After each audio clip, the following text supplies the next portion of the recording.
Hello everyone, welcome back to the channel. स्वागत है आपका आपके फेवरेट चैनल इंडो पाठशाला पर। आज के इस वीडियो में हम कवर करेंगे 9 जनवरी के महत्वपूर्ण करंट अफेयर्स को। लेक्चर कंटिन्यू करते हैं, देखेंगे अपना पहला प्रश्न है हमारा, earth rotation day is observed on which date. तो देखो ये जो है सेलिब्रेट किया जाता है कब, ऑब्जर्व कब किया जाता है, ये किया जाता है 8 जनवरी को। ऑप्शन सी करेक्ट है।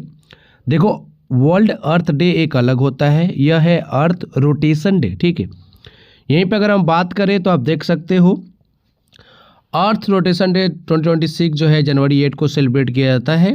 एंड बात करें सिग्निफिकेंस की तो मार्क्स फ्रेंच फिजिस्ट थे, एक Leon Foucault demonstration of earth rotation 1851, तो ये याद रख सकते हो आप। एंड बात कर सकते हैं कि फोकस किया जाता है किस पे, ये earth rotation on its axis, day night cycle, time zones and Coriolis effect. आप एक चीज़ सबको पता होगा कि अर्थ देखो अपने एक्सिस पे तो रोटेट करता ही है, घूमता ही है, ठीक है। एंड ये जो है चक्कर भी लगाता है सूर्य का, है ना, ये थोड़ा सा आपको याद रखना पड़ेगा। एंड जो अर्थ है हमारा उसका कौन चक्कर लगाता है, यहाँ पे मून है हमारा, ये देख सकते हो, ये चक्कर लगाता है, तो ये थोड़ा सा याद रखना है आपको। वर्ल्ड अर्थ डे की मैं बात करूँ तो 22 अप्रैल को मनाया जाता है, ये भी इंपॉर्टेंट है एग्जाम पॉइंट ऑफ व्यू से। एंड इस बार की थीम थी आवर पावर आवर प्लैनेट, याद रखिएगा, इंपॉर्टेंट है ये। वर्ल्ड अर्थ डे बहुत बार एग्जाम में पूछा गया है। अब यहाँ पर हम डेफिनेशन एंड डिफरेंसेस देखेंगे रोटेशन एंड रेवोल्यूशन के बीच में, ठीक है। सबसे पहले मीनिंग की बात करें तो जो रोटेशन होता है वो क्या होता है, सर्कुलर मूवमेंट होता है of a body around its on axis, ये याद रखना है, अपने ही एक्सिस पे जो घूमते हैं ना उसको रोटेशन बोलते हैं। एंड रेवोल्यूशन किसे बोलते हैं, movement of one body around another body in an orbit. यानी अर्थ का एग्जांपल ले तो अर्थ जो है अपने एक्सिस पे जो चक्कर लगाता है ना, घूमता है, उसको क्या बोलते हैं, रोटेशन। और वही जो घूमते घूमते घूमते घूमते जो ये सूर्य का चक्कर लगाता है ना, उसको क्या बोलते हैं, रेवोल्यूशन, ठीक है। बात करें पाथ की तो imaginary rotation axis through centre of mass and fixed orbital path, revolution की बात हो रही है। एग्जांपल में आप देख सकते हो earth spinning on its axis, जो मैंने अभी आपको बताया, and earth moving around the sun, इसको बोलते हैं रेवोल्यूशन, ठीक है। अर्थ जो है अपने एक्सिस पे घूमेगा उसको क्या बोलेंगे, रोटेशन, और वो घूमते घूमते जो सूर्य का चक्कर लगाता है उसको क्या बोलते हैं, रेवोल्यूशन। फिर यहीं पे बात करें डायरेक्शन जो है अर्थ की, वो है वेस्ट टू ईस्ट घूमने की, counter clockwise from north pole, जो अपने एक्सिस पे घूमता है वो। एंड जो रेवोल्यूशन करता है वो करता है west to east, anti clockwise, ठीक है। बात करें टाइम टेकन जो है अपने रोटेशन पे घूमने का अर्थ का जो है टाइम कितना लेता है, 24 घंटे, जो हमारा दिन कंप्लीट हो जाता है।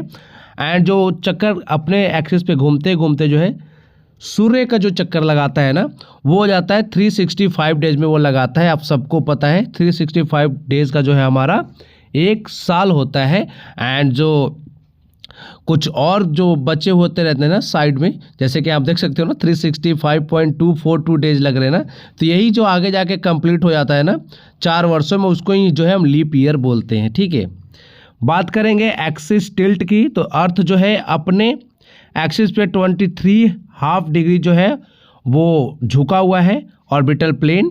And tilt affect seasonal variation जो है इससे होता है।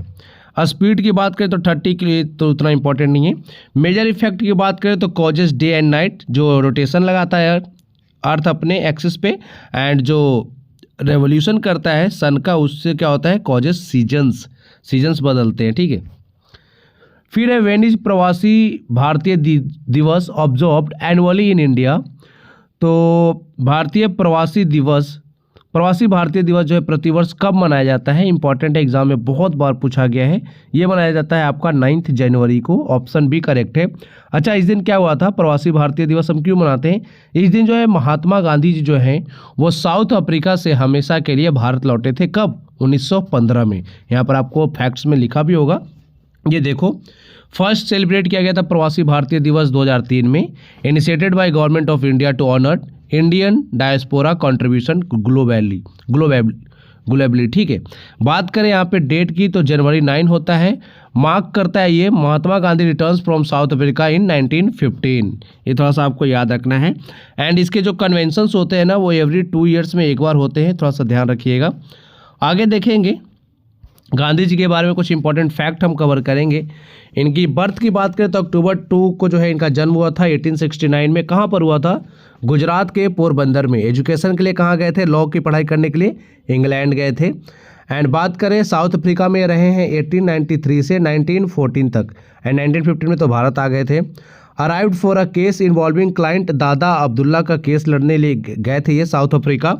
And experience racial discrimination and humiliation faced by Asians, a state to organize Indian workers and fight for their rights। बात करें कंट्रीब्यूशन की तो spent 20 years as attorney and public worker, developed Satyagraha, applied it against Asiatic registration law, led to his first jail sentence। Impact की बात करें तो emerged as a respected leader, shaping his philosophy and resistance, and returned to India 1914 after laying foundation of his future leadership. 1915 में भारत आ गए। उसके बाद पता ही आप सबको गांधी जी ने क्या क्या किया है। फिर है where based startups take me to space and Yon space labs completed testing and integration of a 14 kg earth observation satellite along with a miniature space telescope. तो ये जो है कहाँ पे हुआ है? ये है ऑप्शन बी हैदराबाद। याद रखिएगा, हैदराबाद बेस्ड एक स्टार्टअप है टेक मी टू स्पेस। यहाँ पर देख सकते हो Hyderabad startups take me to space and Yon space labs has readied of 14 kg earth observation satellite for launch from Sriharikota this month. इसी मंथ में जो है इसको लॉन्च किया जाने वाला है। Satellite will orbit at 500 kilometre altitude in low earth orbit. And mission life span की बात करें तो 3 to 5 years है, serving commercial and defence applications. याद रखिएगा। एंड मिशन का नेम क्या है ये थोड़ा सा इंपॉर्टेंट है, MOI-1। ठीक है, मिशन का नेम इनका जरूर याद रखिएगा। नेक्स्ट देखेंगे यहाँ पर, ये देख सकते हो आप। आगे हम बात करेंगे इसरो का जो PSLV लॉन्च है ना, उसकी तस्वीरें हैं। अब देखिए आगे देखेंगे who has been appointed as the chairman of India of Apex Nuclear Safety Regulator, the Atomic Energy Regulatory Board for a tenure of 3 years। तो अभी जो है एटॉमिक एनर्जी रेगुलेटरी बोर्ड जो है उसके चेयरमैन कौन बने हैं, जिनका टेन्योर जो है 3 साल का होने वाला है। तो इनका नाम है AK बाला सुब्रमण्यन। याद रखिएगा, ऑप्शन बी करेक्ट है। यहाँ पर देख सकते हो appointed by appointment committee of the cabinet headed by PM Narendra Modi. And 3 साल का जो इनका टेन्योर होगा, जनवरी 2026 से स्टार्ट हो जाएगा एंड जनवरी 2029 में ये जो है इनका ख़त्म होगा। इन्होंने सक्सीड किया है DK शुक्ला को, याद रखिएगा। एंड अभी जो नए वो कौन बने हैं, AK बाला सुब्रमण्यम। इनका नाम जरूर याद रखिएगा। की रोल की बात करें तो फॉर्मर डायरेक्टर रह चुके हैं ये टेक्निकल के बोर्ड ऑफ NPCIL में। आगे देखो, अच्छा चलो यहाँ पे एटॉमिक एनर्जी रेगुलेटरी बोर्ड की भी बात कर लेते हैं, इंपॉर्टेंट है। इसे फॉर्म्ड किया गया था 15 नवंबर 1983 को, formed by the former president of India Gyani Zail Singh under the atomic energy act 1962। Headquarter कहाँ पर है? महाराष्ट्र के मुंबई में, याद रख लेना। आगे देखो यहाँ पे बात करें सोर्सेस ऑफ एटॉमिक एनर्जी की, तो वो है uranium, plutonium, thorium. And uses of atomic energy की बात करें तो पावर जनरेशन, फिर है medical field, agriculture, industry. Agriculture में देखो क्या होता है, food, irradiation, pest control, crop improvement. फिर आपका जो है डिफेंस में भी जो है इसका यूज है एटॉमिक एनर्जी का, nuclear submarines and strategic defence के लिए। अब यहाँ पे कुछ इंपॉर्टेंट फैक्ट है आपके लिए जो आपके एग्जाम में बहुत बार पूछे जाते हैं। न्यूक्लियर पावर प्लांट जो है भारत के वो यहाँ पे मेंशन है। सबसे पहले काकरापार एटॉमिक पावर स्टेशन 1993 में इस्टेब्लिश हुआ है। कहाँ पर है ये लोकेशन पूछता है एग्जाम में, ये गुजरात में है। फिर आपका मद्रास एटॉमिक पावर स्टेशन 1984, जिससे जो है कालपक्कम भी कहते हैं, ये जो है आपका तमिलनाडु में है। नरोरा एटॉमिक पावर स्टेशन 1991 में इस्टेब्लिश किया गया है। कहाँ पर है? उत्तर प्रदेश में है, बहुत बार एग्जाम में पूछा गया ये। कायगा भी बहुत बार एग्जाम में पूछा गया है। कायगा न्यूक्लियर पावर प्लांट 2000 में इस्टेब्लिश किया गया है, इसे कर्नाटक में है ये। राजस्थान एटॉमिक पावर स्टेशन सबको नाम से पता चल गया, राजस्थान में है, 1973 में इस्टेब्लिश किया गया था। फिर आपका तारापुर एटॉमिक पावर स्टेशन बहुत बार एग्जाम में पूछा गया है, 1969 में इस्टेब्लिश किया गया है और यह है महाराष्ट्र में। कुंडनकुलम न्यूक्लियर पावर प्लांट की बात करें तो 2013 में इसको जो है इस्टेब्लिश किया गया है। कहाँ पर है ये? तमिलनाडु में, याद रखिएगा, मोस्ट इंपॉर्टेंट। अच्छा, पीडीएफ के लिए आपको क्या करना है, पीडीएफ देखो, जो हमारा डेली करंट अफेयर्स की पीडीएफ है ना, ये हमने पेड कर रखा है। 151 का जो है आपको मिलेगा 6 मंथ का, एंड 251 का जो है आपको कितने का मिलेगा, अच्छा कितने मंथ के लिए मिलेगा? 12 मंथ्स के लिए, ठीक है। ये आपको मिलेगा इंडो पाठशाला ऐप पे, वहाँ पे आपको जाकर जो है डेली सीए पीडीएफ का स्लॉट बना हुआ है, उससे आप परचेस कर सकते हो। देखो, इस तरह की पीडीएफ जो है ना हम फ्री में प्रोवाइड नहीं कर सकते हैं, क्योंकि पीडीएफ बनाने में बहुत ज़्यादा मेहनत लगती है। आप बहुत जगह से करंट अफेयर्स पढ़ते होंगे, लेकिन हमारी पीडीएफ और उनकी पीडीएफ आप एक बार मैच करके देखना, तो जो है आपको वैल्यू का पता चलेगा। आगे देखें, who launch the 5th edition of trade watch quarterly for Q1 of financial year 2025 to 26। तो ये यहाँ पे नाम है इनका, ऑप्शन सी अरविंद विरमानी, याद रखिएगा। यहाँ पर आप देख सकते हो। पोजीशन की बात करें तो मेंबर हैं ये नीति आयोग के। रिपोर्ट की बात करें तो रिपोर्ट का क्या नाम है? Trade watch quarterly 5th edition. Period cover किया गया है इसमें Q1 अप्रैल टू जून 2025, जो हमारा होता है फाइनेंशियल ईयर 25 to 6 की बात हो रही है। वेन्यू है इसका न्यू दिल्ली। फोकस किस पे किया गया है? India's trade performance एमिड changing global economic conditions, ये थोड़ा सा ध्यान रखिएगा। एंड इंडिया का एक्सपोर्ट्स की आप बात करें तो देख सकते हो 209 बिलियन US$ की बात हो रही है। एंड इंपोर्ट की बात करें तो यहाँ पर देख सकते हो 230 बिलियन डॉलर है ये, जो Q1 पहला जो है ना, ये फिजिकल ईयर 26 का, सॉरी फाइनेंशियल ईयर 26 का Q1 की बात हो रही है। कितना इंपोर्ट और कितना एक्सपोर्ट हुआ है देख सकते हो। नेक्स्ट है, Indian scientist developed the world's first super computer powered simulation to study which phenomena. तो यहाँ पर राइट आंसर है हमारा मबेम्पा इफेक्ट, ठीक है, ये थोड़ा सा याद रख लेना। First ever super computer powered simulation of Mpemba effect developed by Indian scientist at JNCACR, कहाँ पर? बेंगलुरु में, ठीक है। एंड एक किसके अंडर में काम करता है? Ministry of science and technology के अंदर में काम करता है ये। एंड एम्बेपा इफेक्ट की बात करें तो hot water can freeze faster than cold water, ये देख सकते हो यहाँ पे आप। Published in communication physics. Origin क्या से हुआ इसका? Named after Erasto Mpemba who received the effect in the 20th century, ये थोड़ा सा ध्यान रख सकते हो। आगे है, नेक्स्ट देखेंगे यहाँ पर हम द गान Ngai festival which marks the beginning of the new year and is celebrated after the harvest season is associated with which community of Manipur. तो किस कम्युनिटी से रिलेटेड है ये, एसोसिएटेड है? तो ये जो है मणिपुर का एक कम्युनिटी है, काबुई, उससे जो है एसोसिएटेड है ये गान नगई फेस्टिवल, जिसको जो है न्यू ईयर के तौर पे सेलिब्रेट किया जाता है, ठीक है। यहाँ पर देख सकते हो, Gaan Ngai festival of the Kabui community has begun in Manipur marking the new year our harvest after harvest. And the state level Gaan Ngai festival 2026 was celebrated at Konthoujam Mamang Kabui village, ठीक है, इम्फाल वेस्ट में पड़ता है ये। With strong community participation, 5 day का ये फेस्टिवल होता है, signifies the end of the agricultural year, ठीक। नेक्स्ट देखेंगे, यहाँ पर लिस्ट ऑफ हार्वेस्ट फेस्टिवल है भारत के।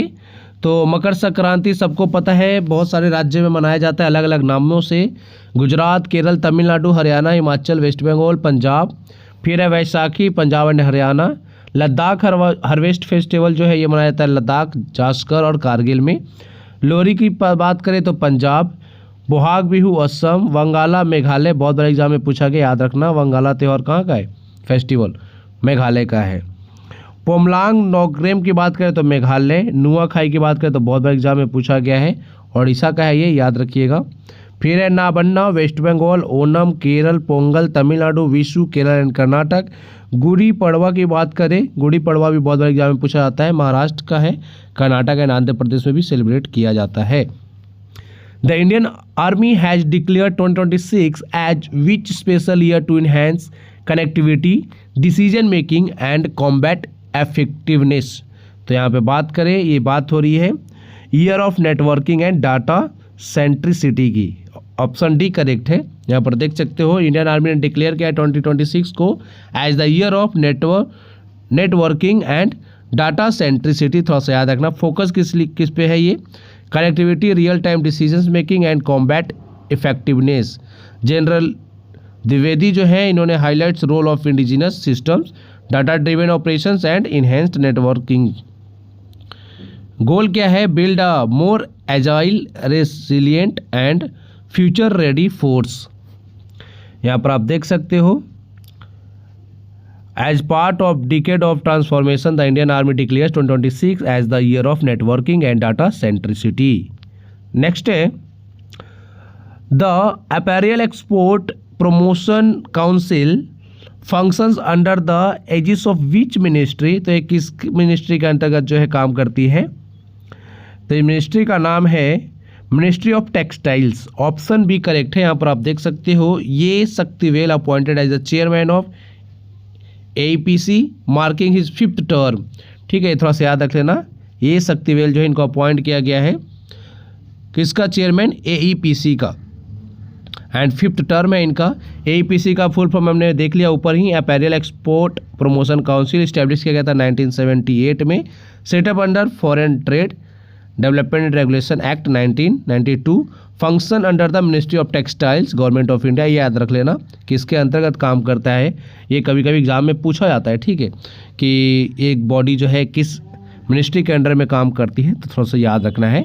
Official body representing India apparel exporters. आगे देखेंगे which country has become the first in the world to commercially produced bio bitumen.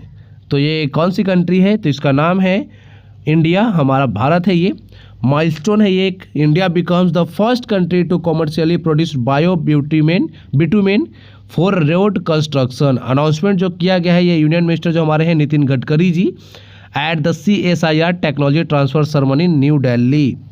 Production की बात करें तो derived from biomass and agricultural waste, eliminating crop residue burning. ये थोड़ा सा ध्यान रख लेना। अलाइनमेंट की बात करें तो सपोर्ट करेगा ये विकसित भारत 2047 को एंड आत्मनिर्भर भारत गोल्स को, ये भी इंपॉर्टेंट है। इम्पैक्ट इसका क्या होगा, reduces dependence on imported bitumen and petroleum based materials, lowers carbon footprint, promotes circular economy by turning waste into valuable construction inputs. Next यहाँ पे हम रिवाइज करेंगे कोल के जो क्लासिफिकेशन होते हैं उसको। 4 तरह के कोल भारत में पाए जाते हैं।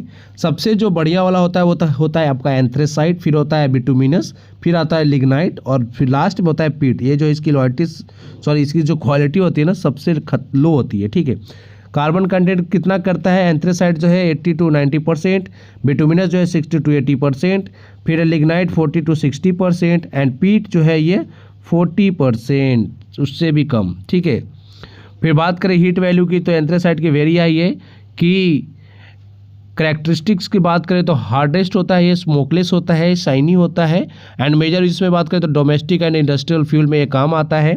फिर बिटुमिनस है, इसका जो है हीट वैल्यू हाई होता है, इससे जो है थोड़ा कम। हार्ड एंड लेस मॉइस्चर होता है इसका, पावर जनरेशन एंड स्टील के लिए यूज किया जाता है। फिर जो आपका लिग्नाइट है जिसको ब्राउन कोल भी बोलते हैं, इसका जो है लो होता है heat value and high moisture smoky के लिए होता है ये एंड थर्मल पावर प्लांट्स के लिए यूज होता है ये। ठीक है, एंड पीट जो है बहुत लो है इसका heat, soft high moisture, first stage of coal formation and limited domestic fuel में जो है ना इसका यूज किया जाता है पीट का। 4 तरह के होते हैं, एंथ्रेसाइट, बिटुमिनस, लिग्नाइट, पीट, याद रख लेना। अब हम रिवाइज करेंगे 8 जनवरी के इंपॉर्टेंट करेंट अफेयर्स को।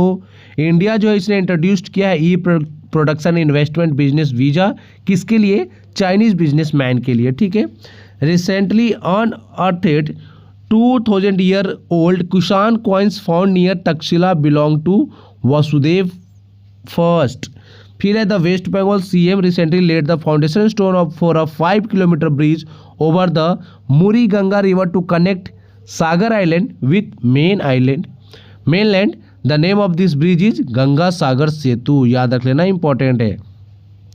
उर्मिला सत्यनारायण की बात करें, was with the prestigious Nritya Kalanidhi Award at the 19th Dance Festival held in Chennai.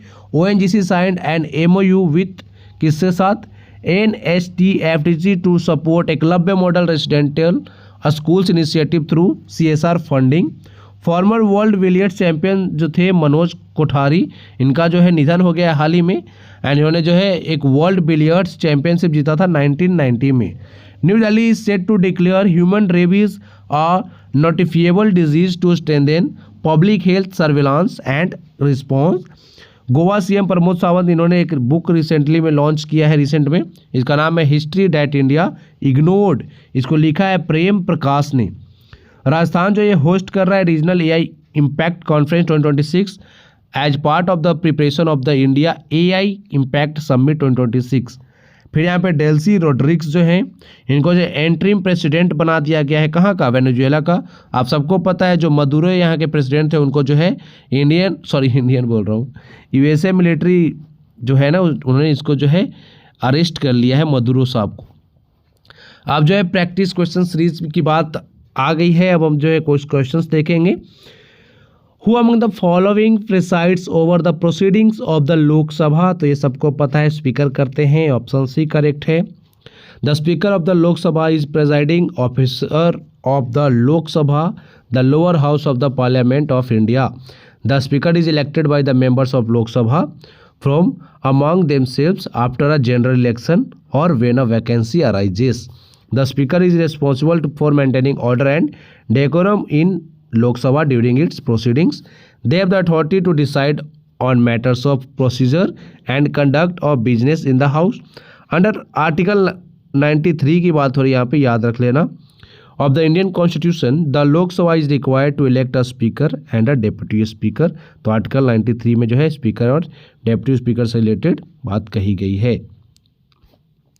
फिर आपका at which host city did the Indian shooting team secured 16 medal during the 2025 deaf Olympics. ये तो हमने शायद किया ही है, 2-3 दिन पहले ही किया था ये क्वेश्चन, है ना। ये आपका टोक्यो, यहाँ पर जो हमारे जो शूटर थे ना, उन्होंने सिर्फ 16 मेडल जीते हैं टोटल, देख लो, 7 गोल्ड 6 सिल्वर 3 ब्रॉन्ज। ये हुआ था टोक्यो में 2025 का डेफ ओलंपिक्स, याद रख लेना। एंड यहाँ पे की परफॉर्मर थे महित संधू, बहुत सारे मेडल जीते इन्होंने। टोटल मेडल देखो हमने जीते थे यहाँ पे 20, जिसमें जो है शूटर ने ही सिर्फ 16 जीत लिए हैं, ये बात नीचे लिखी गई है, देख सकते हो। The famous Arabic scholar AI Biruni came into contact with India through in the 11th century AD। तो यहाँ पर किसकी बात हो रही है? ये बात हो रही है महमूद गजनवी की। यहाँ पर देख सकते हो, Mahmud Ghaznavi was a ruler of Ghaznavid empire which was located in present day Afghanistan and Pakistan. He invaded India multiple times between 1000 and 1027 AD and is known for his raids on Hindu and Buddhist temples in northern India. Al-Biruni was a scholar and polymath who lived in the 11th century AD in Central Asia. He was invited to India by Mahmud Ghaznavi, who was impressed by his knowledge and expertise in various fields.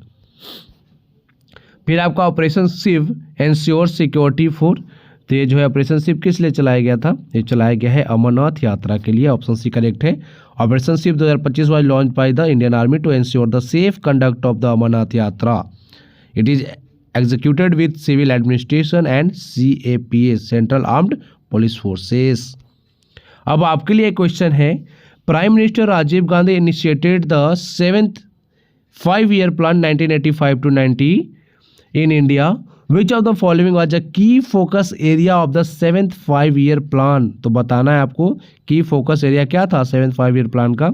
क्या privatisation था, liberalisation था, modernisation and technology upgrade और फिर structural reforms? ये आपको comment box में बताना है। आज की वीडियो में इतना ही है। एंड देखो NTP से में प्रश्न आ भी चुका है, तो काफ़ी इंपॉर्टेंट है। Thank you for watching video, thank you so much.